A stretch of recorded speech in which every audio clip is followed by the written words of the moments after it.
Hello everybody, my name is KirkpattieCake. I'm an author and robot, and today, well, let's look at what people are asking because, well, quite frankly, I wasn't entirely sure what to do for a video today, but also it's been a while since just looking at the kinds of questions that people are asking, and I don't ever really know what is a curious thought to people seeking answers. So, let's turn to the good old R writing and see what kind of conversations we can have, huh? As always, I'm very interested in your guys' thoughts on any of the questions that we're about to cover, because let's have a conversation and see what works and doesn't work for all of us, because the best thing, what's the word that I want? The best methodology, the best practice, I don't know, is an amalgamation of everything that you hear that works for you and a discarding of anything that doesn't work for you. So anyway, before we get started though, just a couple of things. Number one, obviously, LBRY for May. Submissions are open down below. Check it out. Maybe submit some of your work. It's a lot of fun. I'm looking forward to reading you guys next month. It's always so much fun.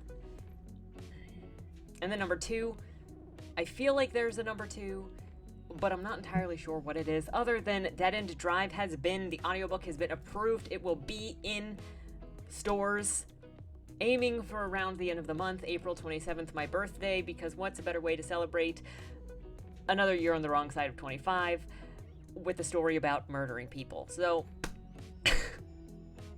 look for it there, request it in your libraries. It would mean so much to me, and it's gonna be one of the best books, if not the best audiobooks of 2021. You can give my word on that one. It's a good time. So I guess that's all that I have to say. We're gonna get started on this business and see what's going on. What do you do if you have that one book that you just can't seem to finish? I've been writing for a few years now, probably since around 15. Those are noob numbers, brah. Try 8 years old, try 5 years old. I was writing, I wanted to say when I came out of the womb, but I also feel like that's a little bit too graphic for me. I'm almost 20 now. 5 years, bro. Those are noobs. Do you even lift? And all of that time, I haven't finished a single book. Usually I'll get distracted by a video game or something and I struggle to pick up the book. Or I'll have a new idea and then I'll struggle on deciding which one to do and end up dropping both. As of now, I have a book I'm really passionate about and I'm entirely focused on it. I'm really happy with the idea behind it, and I've been working on it since April 2019.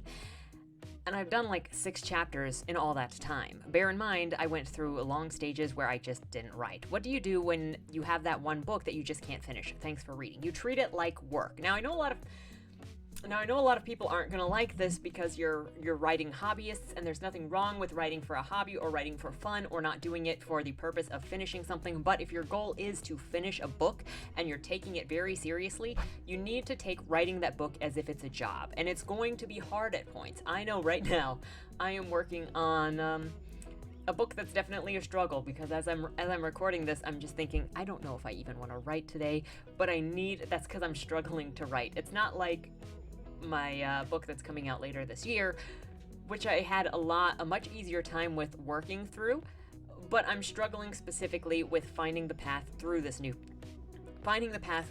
book. And if you have that book that you really, really want to write, and if you really, really want to finish it, you have to treat it like work, and you have to tell yourself to some extent, this is important. I need to sit down daily and either write for this amount of time or write for this amount of words, and set daily or weekly goals in order to finish it. Because if you're just kind of meandering, or you go, well, I'll finish it when I finish it, you're going to end up with these, I've been working on it for 2 years and I'm only 6 chapters in. Yeah, because you're not treating it like a job. It's very similar to, and you don't have to treat it like a job necessarily, but make it as important as an appointment that you have. When I'm actively doing exercise, I have to do the same thing, where if I find it important to be exercising on a regular basis, I have to make time I don't make time in my day, I schedule it and say, this is non-negotiable, I'm doing this at this time, daily, or for this amount of time, whatever. So if you want to finish that book, you have to force yourself to get through it. At least force yourself through the first draft. And I know there are people that don't like that. They don't want to think about writing as work because it's a hobby and they just want to have fun. That's fine. But if you're struggling like this and you just want to make it through, Don't let yourself play video games until you've done, that 500 words or that 1,000 words or that 30 minutes or that 1 hour of writing, and then reward yourself with, okay, I've gotten the work done, now I can do this. Set weekly goals or set monthly goals of like 30,000 words or 15,000 words, whatever is reasonable for you, and work toward doing that. Because if you set a goal, even small goals like your weekly goal of 2,000 words or 7,000 words or whatever, if you set that goal and you consistently hit it every day, you're going to get closer to your end goal every time, even if you force yourself to do it. So there is a discipline to this. It doesn't just happen. You do have to naturally reject other things and force yourself into a seat to just work through it, even when it's a struggle, even when it's not fun anymore, even when it sucks, because you will be happy that you have written, even if you're not happy when you're writing. Which is what I tell myself every day when I'm struggling to get through whatever project I'm working on. Creating a plot. I'm a plotter, so I want to create a reasonable plot for a story. The problem is that I can't think of a good plot because sometimes it ends up with no motivation or the stakes to keep the story going. So I wonder what kind of method or tool some of you guys have created for a good plot. Using read a book as an answer is not allowed because it's a common answer. Okay, so this is where Meisner for writing comes in. Meisner for writing is pretty much how I apply acting to writing. And the way that you should be, the way that I should be, the way that I develop a plot is by figuring out what the characters want. Or if I have something in mind, like with Dead End Drive, it's this old lady dies and the plot is seeing who survives to collect the inheritance at the next thing. With Bleed More, Body More, the plot developed from just this girl going to find her friend in the body dumping ground, and then it developed from there. So the way that I figure out a plot is I don't determine the entirety of the plot. I'm not a super plotter. I'm a minute plotter that then feels my way through a story when I have that point of interest for my main characters to go after.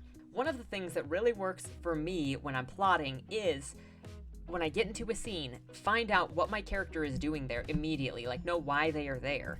And that gives them a goal for where they're going, what they need to accomplish in that moment. Usually when I'm doing a plot, I do break my story down into a 3-act structure. It may or may not be accurate to an actual 3-act structure because I just use the 3-act to mark shifts in the plot for where something major changes.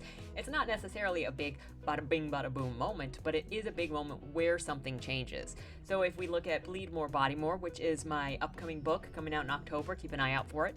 The story starts out with Joey going to a local park, to pick up a friend's car because she works as a mechanic, and she was sent to do that. So her main goal for this whole chapter is just to go and find her friend, get his car, and leave.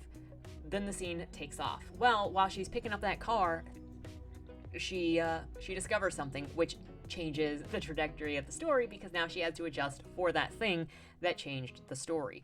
Once you get into that complication, well, now her life is shifting around that thing that she discovered, and in the next scene, we're dealing with that shift. And as every scene moves forward, we're only responding to what the character wants. Now, we're also responding to what the characters around this character want, because the main character doesn't live in a bubble. Everybody around them also wants something, and those things that are around them, those people that are around them that might want something, it could be a relationship with that person, it could be wanting something that that person is going after. This is how we determine what a plot is it's just based on what characters want and how they're going about getting them and what stands in the way of those characters getting those things. That is the entirety of a plot. So, my recommendation for you is to try, because obviously, like I said, everybody has their own things that work for them. Some people are super plotters. I am not a super plotter because I don't know where a story is going until I'm stuck in the position of following that character around. They show me what they want, they show me what they need, and they show me where they are so I know what kind of resources they have available to them. So my recommendation for you to build a plot is to figure out who your character is, at least the base start of a character, and find out what they need at the start of a story. What is the starting scene, and what is the thing that they need to accomplish in that scene? Is it talking to their dad? Is it buying a car? Is it pulling a sword from a stone? Like, you can make it as big or as little as you want, but it has to be something that can be accomplished in that scene, because they are in that scene, in that place, for a reason. Find out who your character is, what they want, and just push them toward getting that thing. Now, that one thing that they're going to get in that scene should contribute to whatever the major shift is in, say, Act 1. Because every bit of a story should contribute to that character trying to accomplish whatever their goals are. That will give them the motivation and the organic plot that you're looking for. But that's the short version of Meisner for writing. If it seems interesting, let me know what your thoughts down below. I will eventually do a video on it, but I talk about it a lot in just everywhere. Should I be worried? To the professional writers, I haven't worked on my book, Whip, for a while. A few days ago, I tried to update the storyboard. It was an older version I made on paper. I was motivated, wanted to do it, but after writing the first word, I got pissed and threw the sticky notes I was using across the room because of frustration. I don't know why, it just came out of nowhere. That's the frustration I acted like this. That's the first time that I acted like this. Do you have any idea why it happened? So number one, you're too emotional. Why are you throwing this stuff across the room? Maybe you don't want to hear that, but my robotic opinion is, why are you throwing it across the room? Like, what pissed you off? Slow things down, figure out what exactly spiked in you to make you want to throw this thing across the room, because that seems irrational. Number two, it probably has to do something with what I call author whiplash, but I don't know you personally, so I can only explain what author whiplash is to me, and that's when I'm working on a story and I'm like, hey, this is pretty good, I really like this dialogue is flowing, these characters are great, and then I get to like this next paragraph or this next page or this next chapter, and all of a sudden I'm like, what the frick? Why am I such a terrible writer? Why would anybody want to read this? This is so terrible. What is wrong with me? And then I get to another part, or it's another day, or whatever, and I'm like, this is pretty great. And the whiplash can come up pretty instantly, very, very quickly. It happened a lot with Bleed More, Body More. I would be like having a good time and just, yeah, this dialogue is great, and then all of a sudden, what the frick is wrong with me? What is wrong with me? So my guess is that you had some moment of writer whiplash where instead of yours turning into like self-doubt, self-esteem issue, whatever, where you're just like, I am complete garbage, what the frick is this? And then kind of pulling back and still like crying through how terrible you think it is, you actually just threw your notes across the room because your author whiplash turns to anger, your self-doubt turns to anger or frustration for whatever reason, instead of just working through it. In my opinion, when you're in that situation, the best thing that you can do is just accept that your brain is going to be your author brain, your creative brain is going to be whispering in your ear that this is freaking terrible and what the frick are you doing? And all you can do is ignore it. What I would just suggest is that you push through it, ignore them. Those voices are normal. They're going to tell you that you're crap. You're going to get pissed off probably because you don't like being told that you're crap and you kind of agree, but you don't really want to agree with them. And it's just your self-esteem. It's just that voice in your head, and it's very normal, and it's especially normal for artists because artists are a sensitive, self-doubting type, especially when we're the ones stuck in our little bubbles with our own work with nobody to kind of give us a mirror so that we can actually objectively look at our work. We're kind of the only ones in the room looking at our things, gauging their value. Yeah, you're not the only one with voices in your head that just make you shoot off your load. So just accept, don't throw things, and just focus.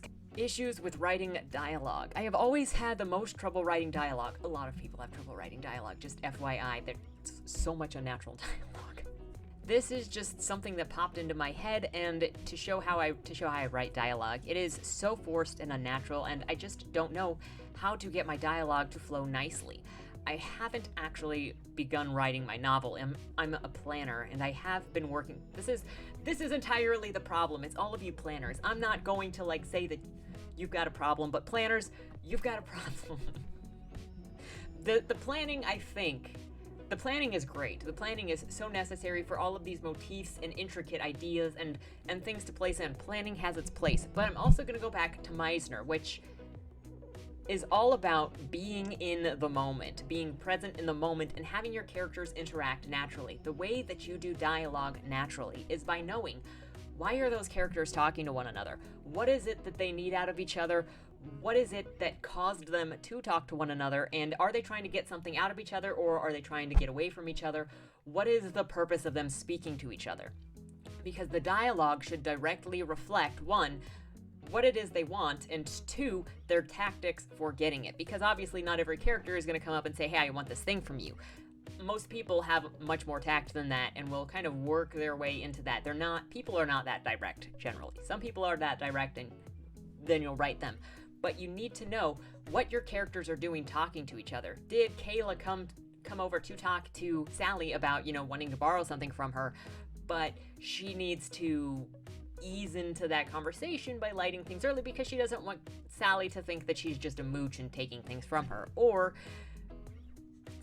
what is the purpose for this conversation starting? What is the scenario around this? Are these people friends? Are they not friends? Are they adversaries? Does person A want person B to get out of his face while person B is really lonely and wants to talk to person A?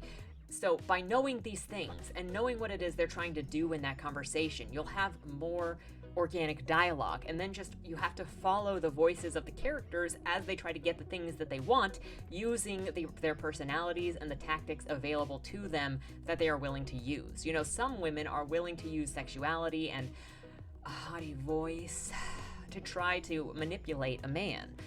But not all women are willing to do that to get the thing that they want. And so you have to keep it in consideration what person A wants from person B or C or D, what the company around them is like, what the scenario or environment around them is like, and the urgency of the thing that they need. Because, somebody might come up and say, hey dude, you want to talk? And the other guy is just going to punch him in the face because person B doesn't want to talk to person A because person A looked like he was flirting with person B's girlfriend. So organic, natural sounding dialogue entirely has to do with knowing what your characters want and knowing their personalities and what they're willing to do to get the things that they want. Is Wattpad worth considering for building an audience? So I don't use Wattpad. I used to be on Wattpad forever ago, probably 10 years ago, I feel. And I was just using it for writing exercises to do with a friend. We were doing prompts and then just posting our prompts and reading each other's work. That's pretty much all that it was. So I can't speak on the value of Wattpad as a platform, but I would recommend. I know that it is very much for fanfiction. Fanfiction is super hot on Wattpad, especially fanfiction for teenagers, written by teenagers, and that's nothing on them. Everybody starts somewhere, but you should keep in mind that if you build your platform, it's going to be harder if you do original content on a platform that is mostly used for fan fiction, because original content usually doesn't get the same stick as fan fiction does in a fan fiction zone. That's not saying that you won't have success, but just know the pros and the cons and the difficulties and whatnot. But just know that if you build your audience through a very specific fandom, that doesn't necessarily translate into that audience following you into a career with original content. It really depends. And obviously it can happen because look at E.L. James and 50 Shades of Grey. People followed her from fan fiction to OC fiction, which was really just fan fiction with the serials shaved off. But still, it can happen.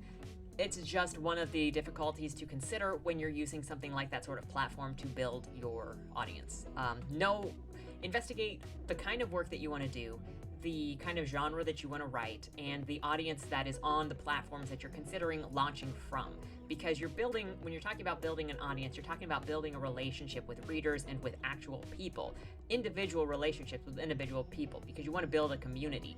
So think about the kind of people that are there, the kind of community that you're looking for, and the kind of people that the work that you're doing would appeal to before picking a platform. You can also just experiment in a bunch of different places. How do you know the difference between needing to push through and finish a piece versus when to shelf it and move on to something else?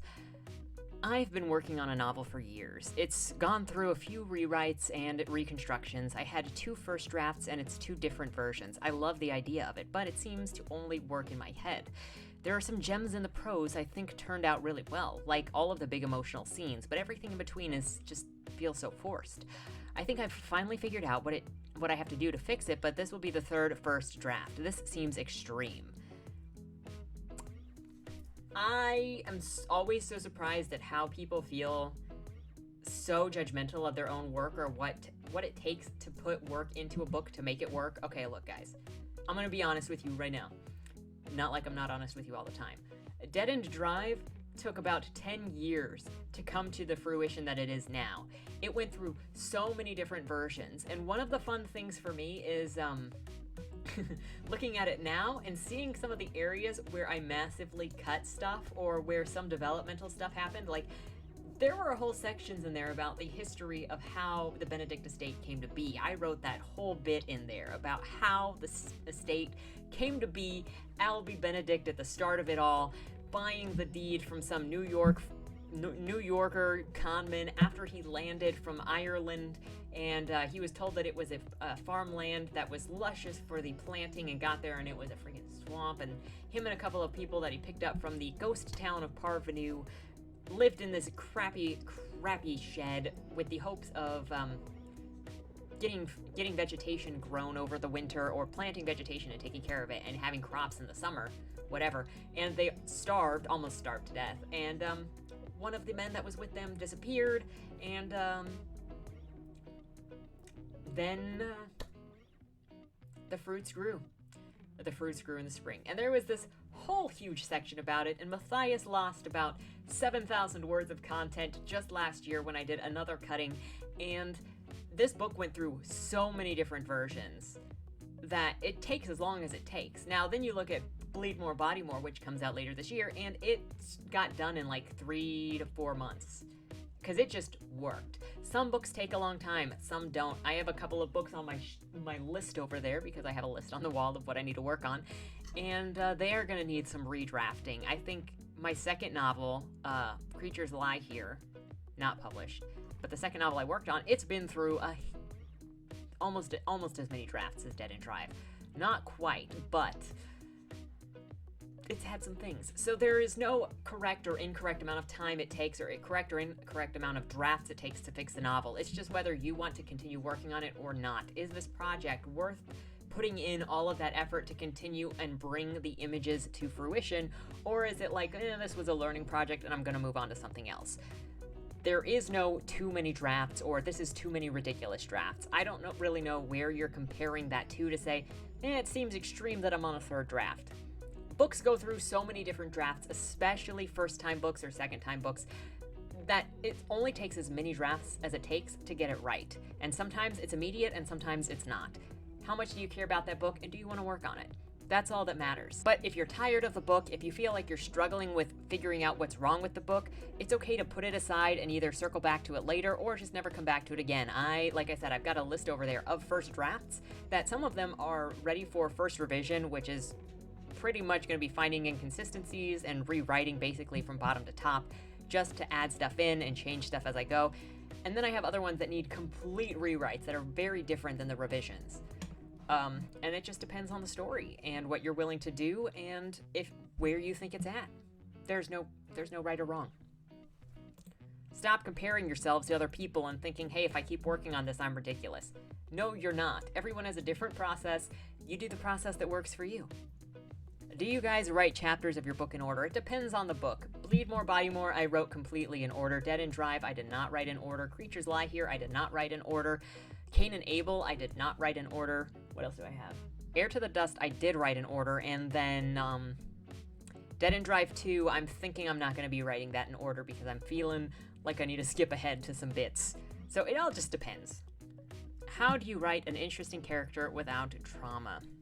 My friend gave me the advice of having it be a coming-of-age thing where the story is about growth and change. How else can you write an interesting character without involving trauma? All of mine that I've made have traumatic backstories, and I'm trying to get away from that. Make them real people. Just make them real people with real problems. It's super, super easy to write trauma. To make your character traumatic, I should say. I remember back when I was doing role-playing when I was a teenager, and it always seemed like every role-play was everybody trying to out-angst and out-trauma each other, that I was in the same place where I was like, how can I just write a normal character that is not traumatic because everybody else is traumatic? And that's kind of how I ended up with Scotty and Connor. I think Connor is actually less traumatic than Scotty because Scotty's mom did die of cancer, but he's got a good family and he's got a best friend and he's pretty normal. But then you've got Connor, who's just the son of a single mother who was a stripper, and he's super normal. There's nothing traumatic about him, but you can make an interesting story based on the journey of that character, the honesty of that character, and the involvement in those around them. Learn their voice, learn what they're doing, and you can make an interesting character just out of the journey of what that character wants to do, wants to become, who they get involved with. Make the character just original. Are you an interesting person without being traumatic? Maybe you are a traumatic person and I don't know any better, but the secret to making an interesting character is just making a realistic person that we can follow and see how they live and see what's interesting and see the decisions that they make. Getting to live inside somebody else's head, as long as they're not kind of just sitting in their own room doing nothing, sitting in the corner because all they do is so normal that they're on the computer all day like the rest of us, that's where it kind of falls away. But anyway, this video has gone on, I think, long enough for this time. I don't want to bore you guys. The thing is to always make sure to leave people asking for more. So let me know what your thoughts are on anything covered in this video with these questions. I'm looking forward to hearing your guys' writing thoughts, your suggestions, and that's all. Thank you so much for being here. Check out the Dead End Drive audiobook. So good. Freaking so good. I know. You're probably getting tired of me saying it. Sorry. With that said, have a good weekend and don't die. Dear Madam Astra, that's me. We regret to inform you that on August 1st, your employer, Agatha Jane Benedict, owner of the Benedict estate, peacefully passed away in her sleep. Oh, that's so sad. Wait. Let me try that again. Oh my goodness, that's so sad. Yeah, I think I'm ready. With millions of dollars on the line and the opportunity for your every need to be taken care of for life, tell me, is there anything more valuable than that? I didn't think so. Dead End Drive is a dark comedy novel that makes 3 promises. 1, an illustrious estate in Louisiana. 2, an opulent dinner affair for all in attendance. And 3, and most importantly of all, lots and lots of competitive murder. So if you're looking for a cozy book to settle in with for the spooky season, I've only got one question for you. Will I see you at the will reading?